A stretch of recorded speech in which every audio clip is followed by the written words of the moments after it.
Nandito kami, nag-visit kami sa Narantan guys kasi sabi ng asawa ko, tingnan ko daw yung lupa. Nandito pa naman yung lupa guys, ayan oh. Nandyan may nagtatanim dito, hindi ko alam kung anong tinatanim nila guys. Hanggang papunta doon guys, ayun doon oh. Oh, doon. Last, ayun guys, may ano yan, may mga kawayan at saka may ano guys, yung may ano ito? Tin, ano ba yung tin sa atin? May yero, yung may yero guys. Hanggang doon yung lupa namin. So, pinatingnan ng asawa ko. Kitsa didi? Tiksa? Ya kuliro bisa? Ka? Uta pa di gugar? May tinatan. Azor? Yay. Yugar ko. Ono rurupi isa. Tigjan alay. Tinja na. So, bali 3 tao daw guys ang nagtatanim dito. Ayan oh. Mula doon sa Mayero hanggang dito. Azor? Yo amro jaga.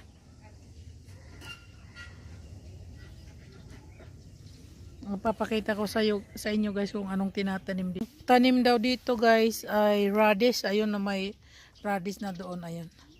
So may nagtanim daw dito na isang matanda. At saka dito sa taas may mga vegetable na tinanim. Ito guys oh. Lasuna. Ayan mga tanim dito. Puro lasuna at saka radish. Ayan doon din sa kabila mayroon. Kasi gusto rin na ni Uncle, sabi niya magtanim daw kami ng alo. Hindi ko alam dito may makay oh. May mga sak. Doon sa taas hindi natin alam kung anong tinanim nila. Ito. Ayan guys, lason. Ito. May mga ano, garlic. Chinecheck ko lang guys kasi ang hirap ba tanim ano dito kasi malaki ito 9 ana. Almost. Ayun ano bang mga tanim ito dito, mga banwa siguro to.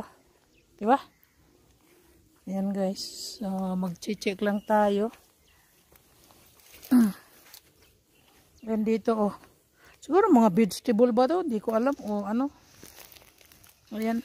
Dito may mga vegetable. Ayan oh, vegetable. At saka may pipe para sa tubig. Ito dito. Ayan, pipe para sa tubig guys. May mga vegetable.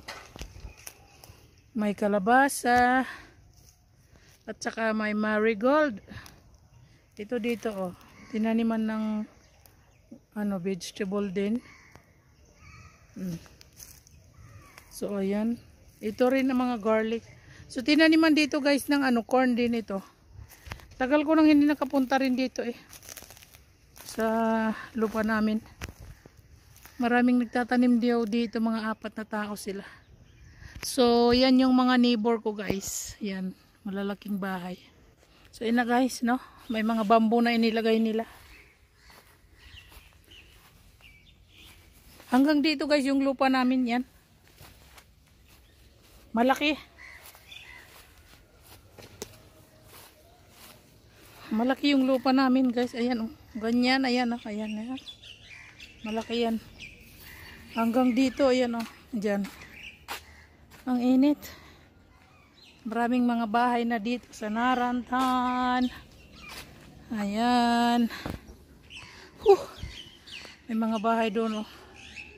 Ang dami ng mga bahay dito guys sa Narantan oh. Ayan. Gaganda pa ng mga bahay dito.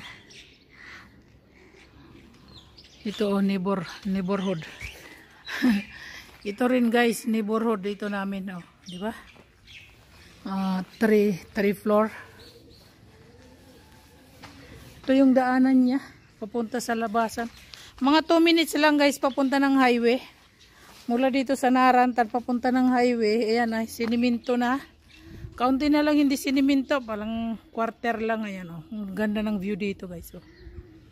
May mga tanim na palay. Mga bahay. At saka papunta doon sa baba. Oh. Daming tanim, maraming bahay. Tanim din guys. Oh. Ito yung mga kapitbahay ko dito sa Narantan. Ang lalaki ng mga bahay. Diba guys? So, ito yung palay. Yan guys, oh. Puro palay yan. Ayan.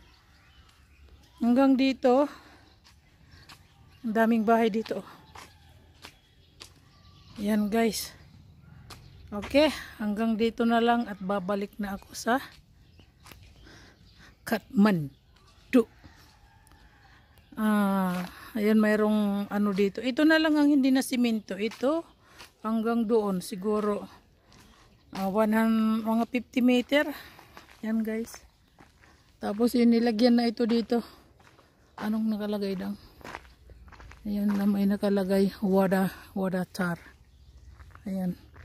Oh, sinisiminto na rin dito guys. Ayan oh. Diamond Colony pala. Diamond Colony yung papunta doon guys. Ayan, may colony na oh. Diamond Colony. Diamond Colony raw. Pasikot Bonanil Kanta. Ayan, Diamond Colony Pasikot Bonanil Kanta. Ito guys. Tapos yun. Ayan. Daming bahay dito. Ang ganda dito magpagawa ng bahay. Kailangan taasan lang.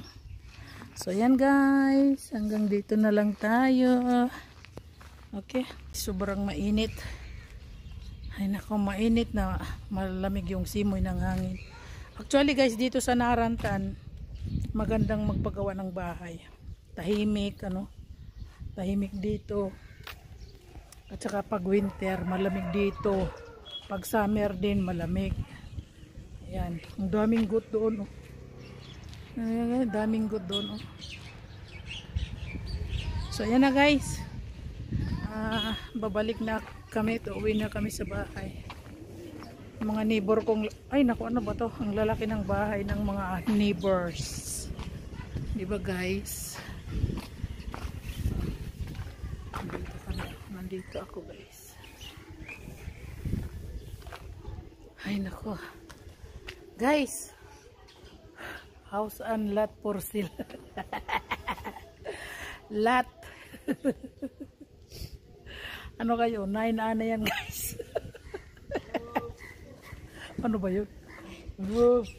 Ito guys, yung sabi ng anak ko na sa kanya na raw ito. Yung anak kong lalaki, sabi niya, sa kanya na raw, to dito daw siya magpapagawa ng bahay. Kahit magpagawa siya ng swimming pool guys, pwede. Ang laki kasi nito. Bali, 2 bahay ito eh. Magagawa nito 2 bahay. Ay nako. Maghintay lang tayo guys sa anak ko guys kung anong plano niya dito. Laki niya oh. Luwang. Hanggang doon sa pababa no. Tapos doon wala na. Bibilan namin ng kakro. Doon. Dapat may mga tanim doon guys. Na tomato. Wala na ngayon. Dali lang. Yung bahay na yan guys ay may umuupa dyan na nagtatanim sila ng mga potato, tomato. Wala na ngayon. Nagtanim na lang sila doon ng mga marigold. Dati mga ano yan eh, farm ng tomato. Wala na. Siguro umalis na sila guys. Kasi ano sila eh, Gurkha. Galing ng Gurkha. Hindi na nila daw kayang magplete ba lupa. So ayan guys, yun na yung mga bahay sa Narantan. Ang dami-dami. Ang ganda ng mga design. Ayan o. Ang ganda ng mga design ng houses. Mayroon tayong kababayan guys ha. Sinasabi ko sa inyo doon na may kababayan tayo na may lupa siya banda doon. Doon sa looban na yun. Siguro doon sa may 2 mama na yan na nagtatanim ng palay. Mayroon silang lupa doon guys. 4 ana. Yan.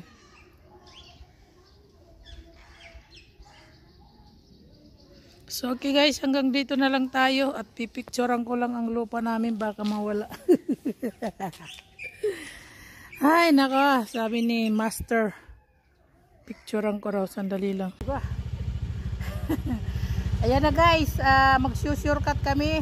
Pupunta kami sa baba. Ayan pa right kami guys ha. Kami ng kapatid ko ayan. So siya ang magbibideo sa akin para sa aking vlog. Okay guys, bye. Ayan guys, pababa na kami.